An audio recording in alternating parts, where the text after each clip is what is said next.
This is our Forex blog for April 14th, 2011, and most of the time we want to start the day by looking and see which currencies are super strong longer term. The dollar is one of the weaker ones. Daily, weekly, monthly trends down.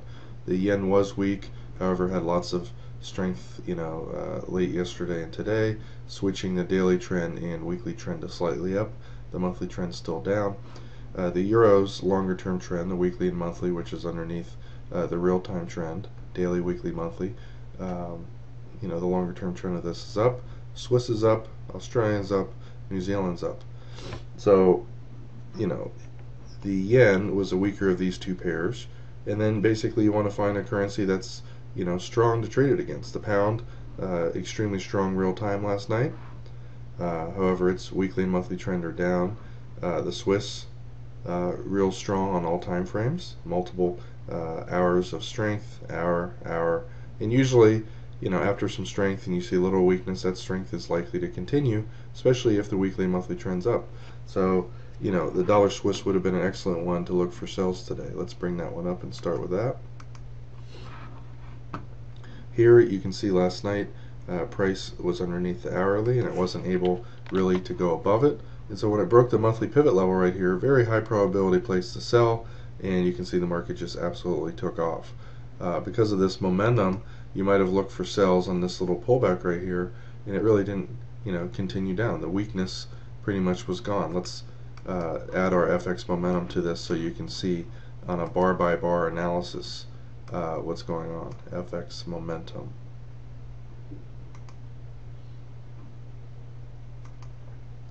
And what this does is it lets you see what all the dollar pairs and all the Swiss pairs are doing. As the market breaks down right here, you can see off the charts weakness. All the dollar pairs are tanking, all the Swiss pairs are getting strong for the most part. It goes down and goes sideways right here. You can see almost no green whatsoever, which means the euro dollar is going up or sideways. It's not going down, which would symbolize the dollar getting stronger. And then it breaks down, and again, extreme weakness. The lower containment band is usually a great place to get out.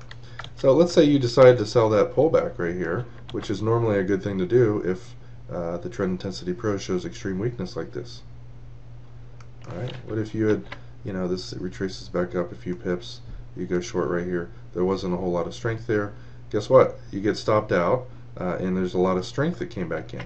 So if you decided to get short again right here, which is not a bad idea with your stop rate above the high, risking 5-6 pips, as this is coming down, there's decent intensity on this first bar right here, but as it's going sideways right here, other dollar pairs just aren't falling. So the worst case scenario would have happened on this is you move your stop to break even, because this is so weak it should fall, and when it doesn't, guess what? The trend's not going down anymore. You can see it's inching its way up with pretty decent momentum to the upside. And one trade that's a very high probability, it's called our Elliott two-wave system. You find the first wave of a counter trend move, and when it gets to the first or second fib target and starts to go down, you go short.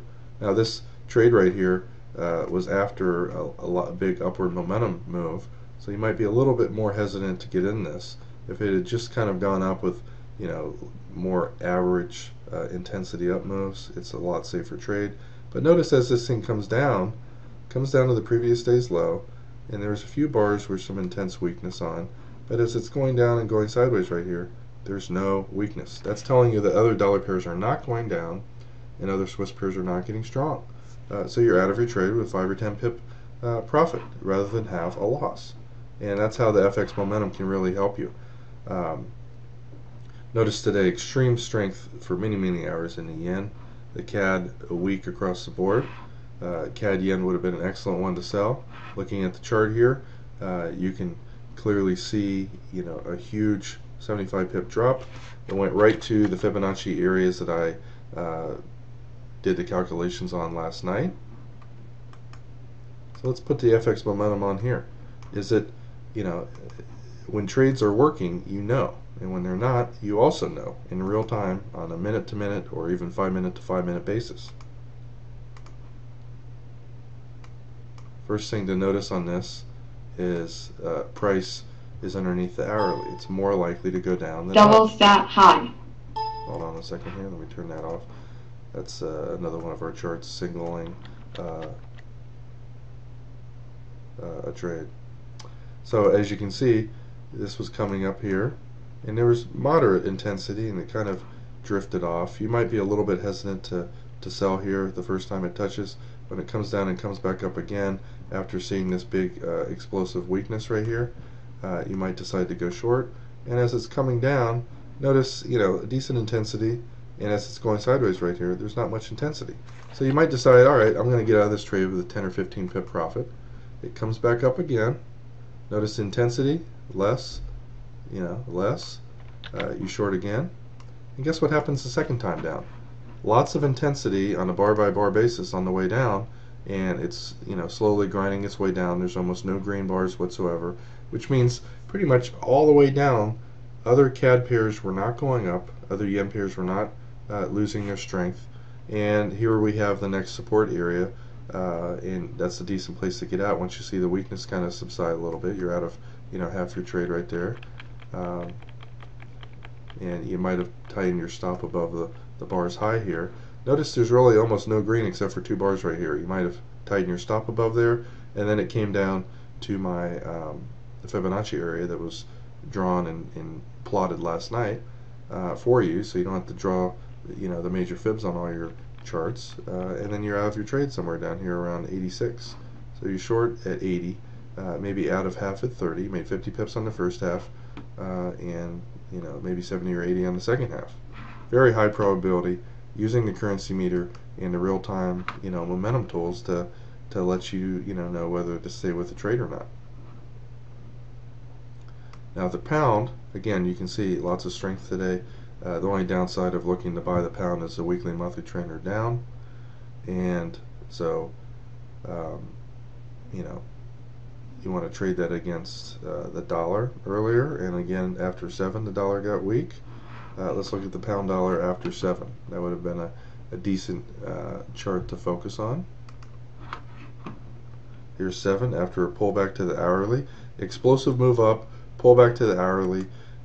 If you want to buy a currency at a support level, one of the great ways of doing that is waiting for the real-time momentum to kind of slow.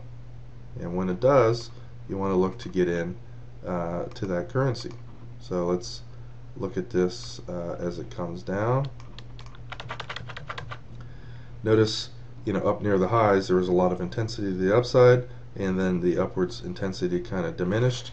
Counter trend traders, after seeing a sideways rectangle range for multiple hours, might go short right here. Notice on the way down, mostly all red bars, not a whole lot of intensity on any of the green bars. But once it comes down here, and you see this big, upward green bar right here, and then, again, there's a weakness bar right after it. If it goes sideways right here, and you don't see a whole lot of, additional weak bars, you might want to buy right here, and as it goes up, wait and see what the momentum is. In this case, a lot of momentum initially, and it kind of stalls off. You might decide to get out of your trade right here, but you made 20 pips. Notice as this is going up right here, the upwards momentum is kind of slowing. You're in this trade probably somewhere on a tick chart here around 6,300. It went all the way up to 30. So you definitely made more than 20 pips, knowing that the previous day's high is right here. If the market stays above there, it's likely to go up. There's a lot of different ways of using this FX Momentum Pro. You can draw your fibs on this, and when it gets to a fib target, if you see it not having gone up with much momentum, you can look for a little counter trend trade. Notice it pulled back 30 pips. You could have easily made 15 to 30 pips on that trade as it pulled back. Again, on the pullback, not a whole lot of weakness either. So having made higher highs, pull back without much weakness, you buy it again as it breaks out, and notice pretty decent upwards momentum again that all but dies out up here. And so this is a great place to get out of your trade at the upper containment band, high of the day. And because the upwards momentum's kind of died, again, pretty safe place to do a counter trend trade. It is. It appears to be the fib target of this, entire first wave. Went right a pip below the 1.618 fib target. There's a lot of momentum at first. It kind of drops off a little bit right here, drops off even more right here, and at that point, after 1035, 1040 on a tick chart, you look for a little scalp trade. Usually, when currencies have gone up this much, they pull back 10 to 30 pips, and that's what this does. And you can see here a lot of weakness, a lot of weakness. The weakness kind of disappears, so you take your profit right here because the trend is up. But excellent counter trend trade, good for 30 pips. You probably made 30 or 40 pips on this move up here.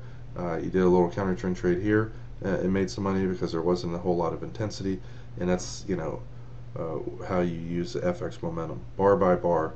What are all the pairs doing, and how much intensity is what they're doing compared to the past 20-day average? It's a phenomenal tool.